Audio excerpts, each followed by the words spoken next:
A terminal diagnosis often triggers an immediate instinct to spend at any cost. Families frequently liquidate life savings and retirement accounts, operating on the belief that a high enough price tag can buy a way out of the crisis.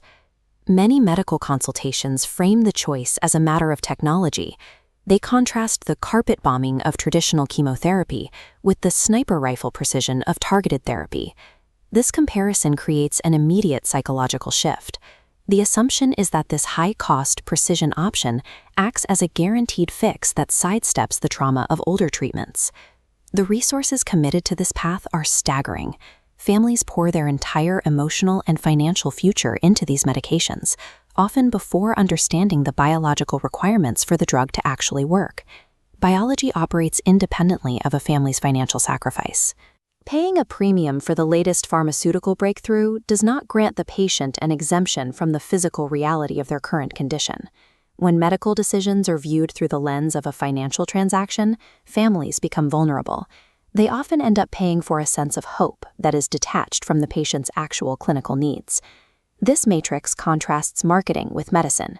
While promised as a permanent fix with zero collateral damage, clinical data reveals severe toxicity and resistance. Behind the precision label, patients suffer intense physical tolls and dangerous dehydration. Administering these to an unprepared body often causes systemic failure. A high price tag provides no protection against these adverse effects. The financial investment does nothing to alter the chemical interaction between the drug and a weakened immune system. Every patient has a limited reserve of physiological capital, the remaining strength in their heart, liver, and kidneys required to survive the toxicity of the treatment. When aggressive therapy is forced on a patient who has already hit their physical limit, the treatment itself often hastens their total collapse.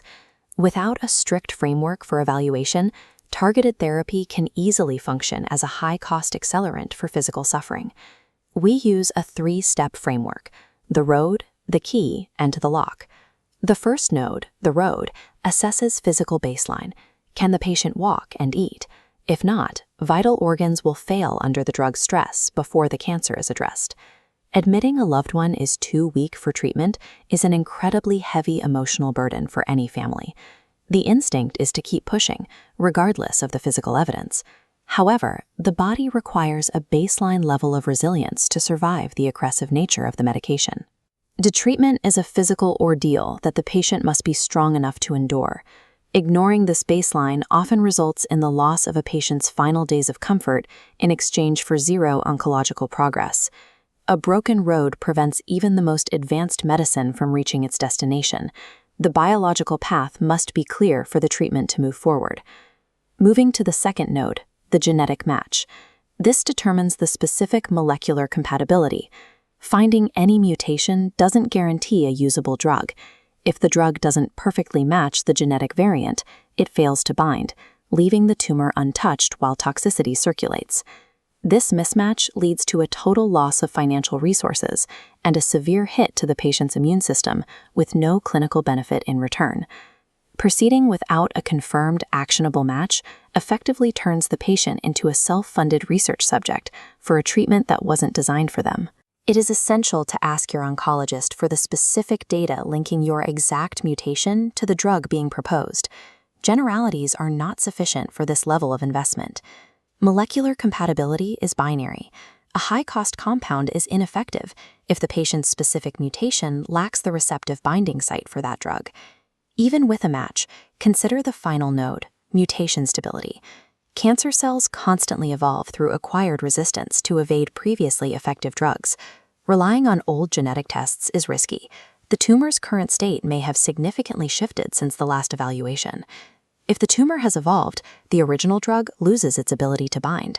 The treatment essentially becomes a shadow of itself, unable to make contact with its target. Families often continue paying for and enduring the side effects of a drug that biology has already neutralized. Precision medicine is highly conditional. When the biological environment shifts, a previously effective protocol can quickly become a source of unnecessary toxicity. We can synthesize these factors into a final decision matrix. By plotting physical capital against genetic precision, the appropriate path forward becomes clear. Patients in the top right quadrant have both the physical strength and the genetic match required. For them, the investment in targeted therapy is backed by strong biological evidence. Patients in the bottom left quadrant are physically depleted and lack a genetic match. In this scenario, the biological data suggests that aggressive treatment offers no remaining path to recovery. Facing the evidence in that bottom left quadrant is difficult. It forces families to weigh the desire to keep fighting against the patient's physical reality. Shifting focus toward palliative care is a strategic decision to protect the patient's remaining quality-adjusted life years. This choice prioritizes the patient's dignity. It allows for a period of time where they can eat, speak with family, and rest at home without the constant burden of drug toxicity.